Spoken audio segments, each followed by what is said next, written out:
All right, what's up, everybody? Been a while since I've done any of these.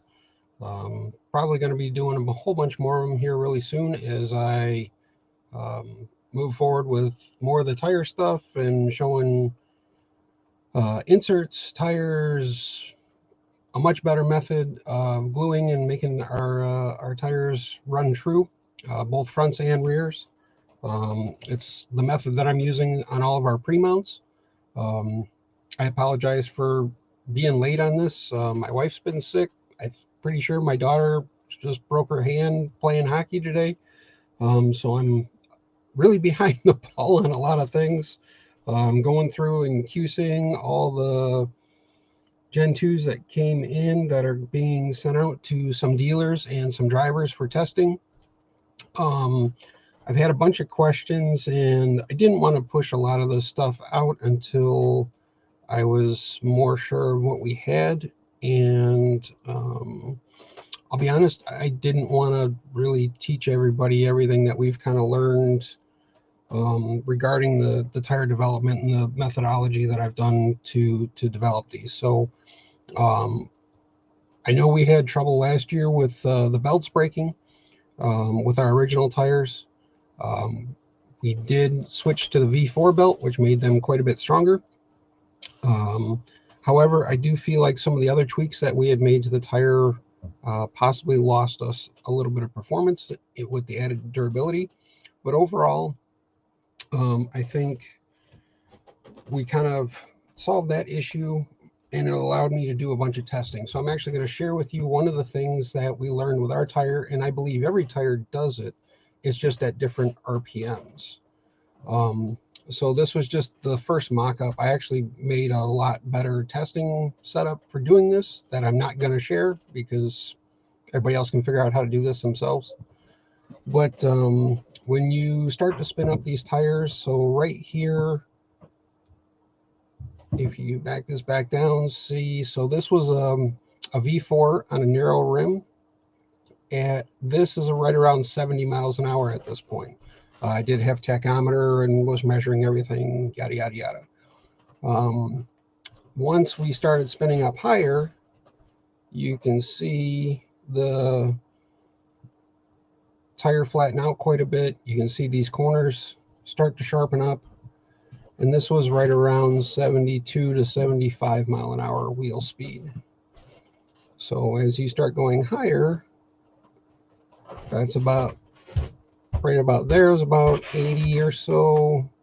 And once you start getting up over 90, this happens. This is where if you guys see any crash pictures, which actually I should dig out the ones of my kids from Maumee where they crashed and we're still on the throttle, the sidewalls expanded quite a bit. And this is generally the real reason why racers break tires.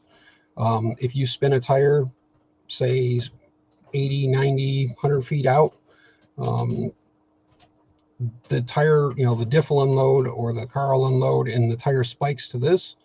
And this is where I actually took a lot of tires to failure at this and did a bunch of other sidewall testing regarding it. But this is why no prep drag tires generally break and fail.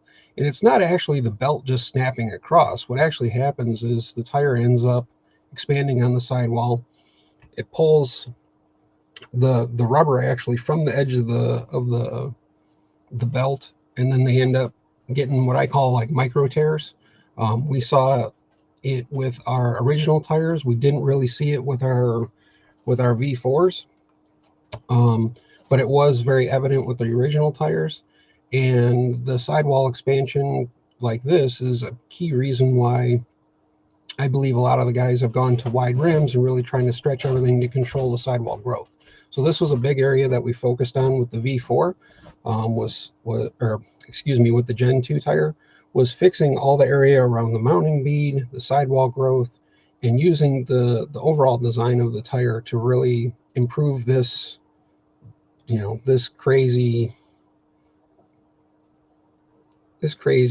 stuff right here. So obviously, once you're on these edges, excuse me, once you're on these edges, you're spinning the tires pretty hard, and it just amplifies and stuff goes boom. So you know, sidewalls of tear. Now this one I do have another side profile view where I did spin it up high enough where it was about 92, 94 mile an hour, and the sidewall finally gave out and blew.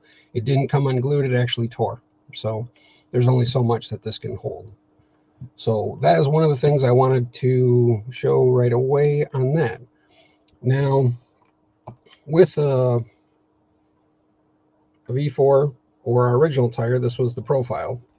So you can see our new one, the contact patch is actually pretty similar. If you line them up, maybe just a skosh narrower, but the biggest thing is the corner of the sidewall and the sidewall shape was basically to help combat the sidewall growth. The crazy part is when I was working on the design for it that I didn't realize was going to happen is all the tweaks that we made really shifted the way the tire feels overall in your hand. Of course, what feels even different when you have it on a rim and foam. But the biggest shocker is the weight. So these two, like in your hands, there's a crazy difference. It's like 16 grams a tire. So overall, I believe, I know some people have asked how much better these are.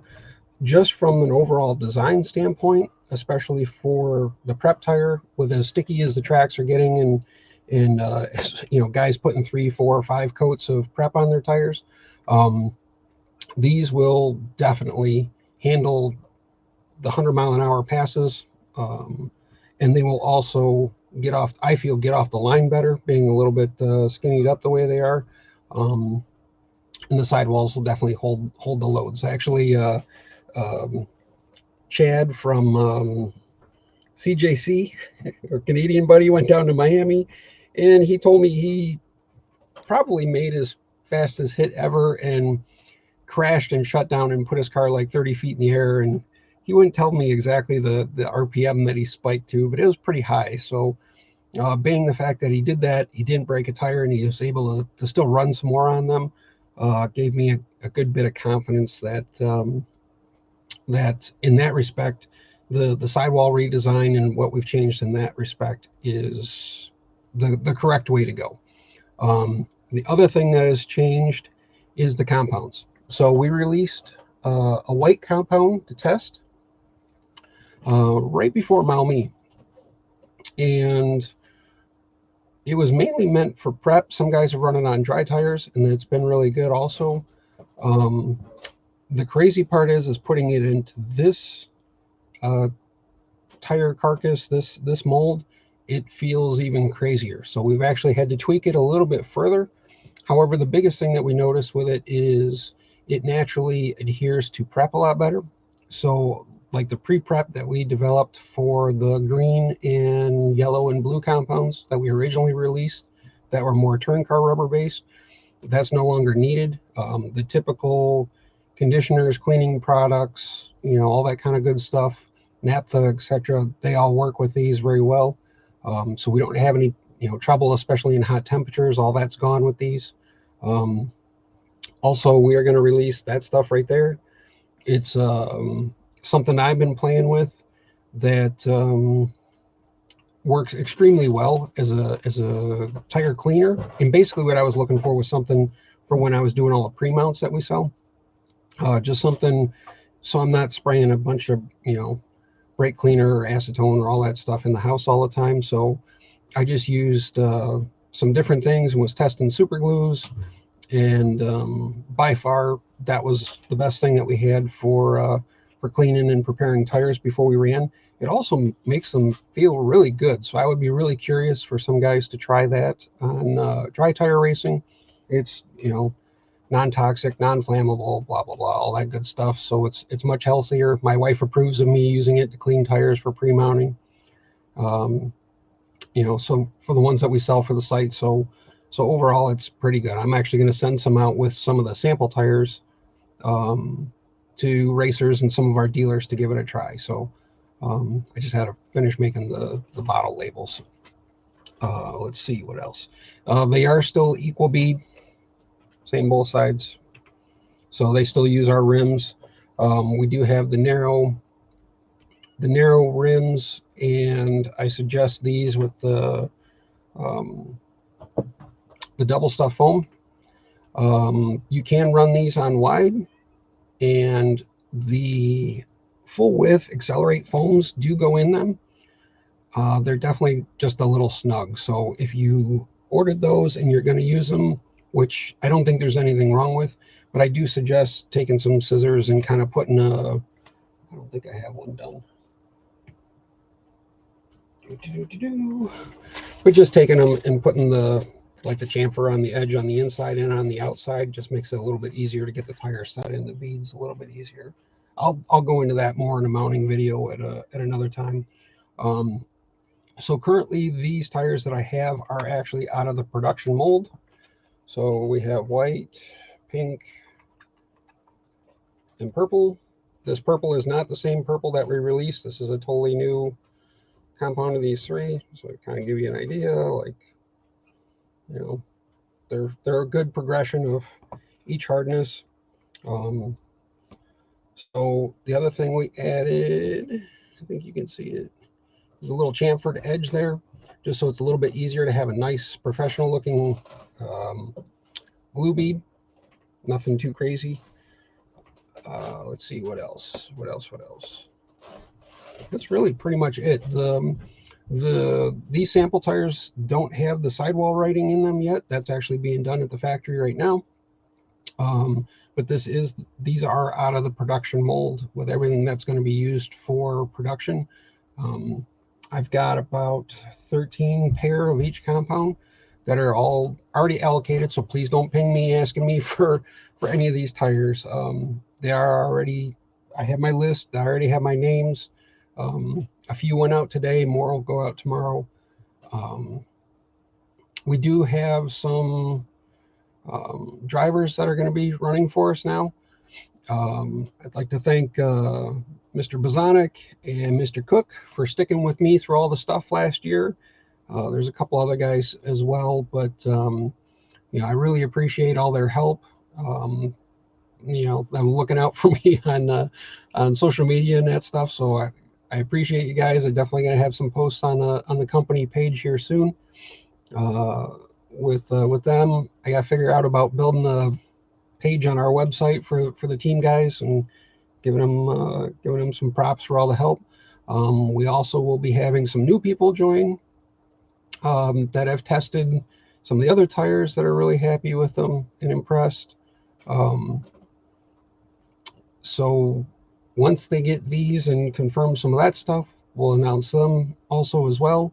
So I think that will also kind of show everybody that, you know, even though we had some problems in the beginning, I'm not one to give up. I do not like losing, and I have every intention on making and having, you know, one of, if not the best, you know, tire on the market.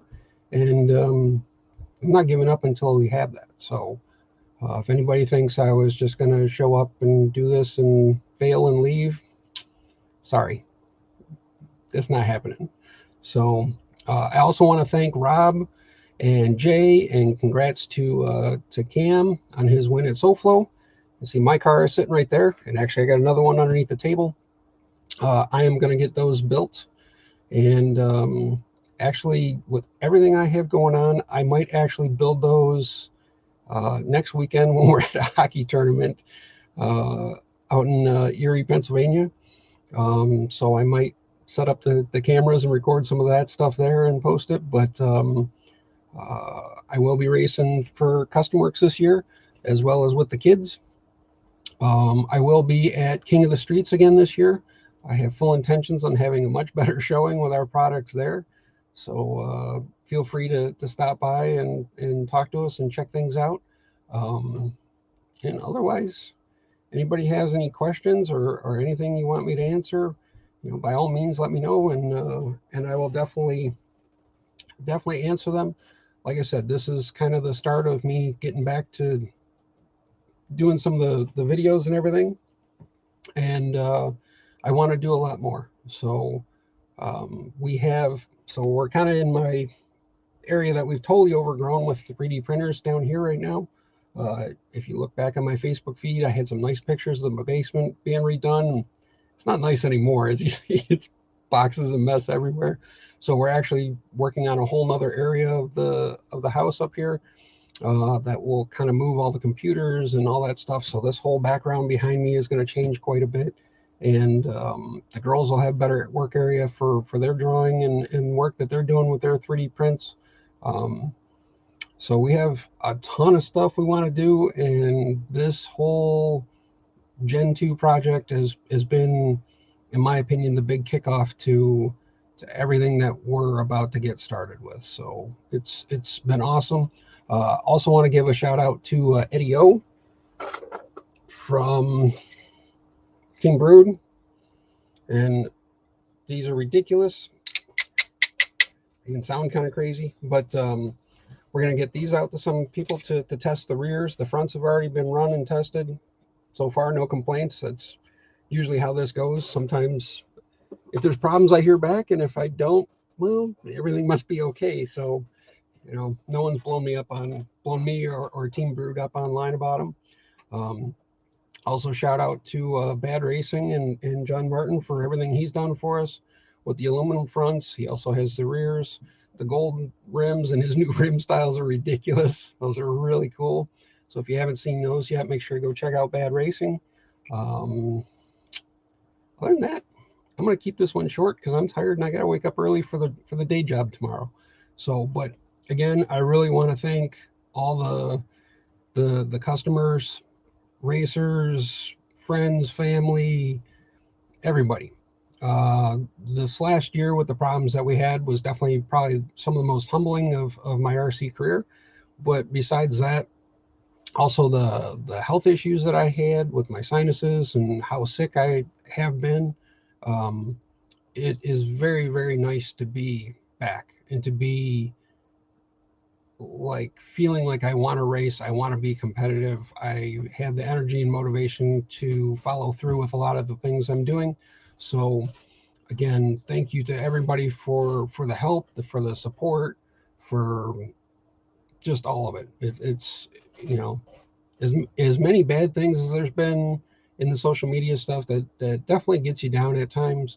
There's been enough people right away that have had my back that I really appreciate you guys more than you know. And we're gonna come racing this year, so I'm really looking forward to sharing that success with everybody. And you know, it's gonna be a fun year. So with that said, I am done. I'm gonna close this up and share it to Facebook and go to bed. So have a good night. See you guys later. We're coming. Later. Corey Edwards, real quick. I see your question. I don't know if I'm coming to Syracuse. We were talking about that. I just don't know because my daughter, who just broke her hand, is invited to hockey recruiting camp out in Boston that same weekend. So we're trying to still figure out all the travel logistic stuff if we can make that happen. So, but it's definitely something that we are looking at trying to do. So that would be pretty cool to be there for the state fair and all that kind of stuff and attend the drag event. So it's definitely something that's on our radar to try and do. So otherwise, catch you guys in the next one. Later.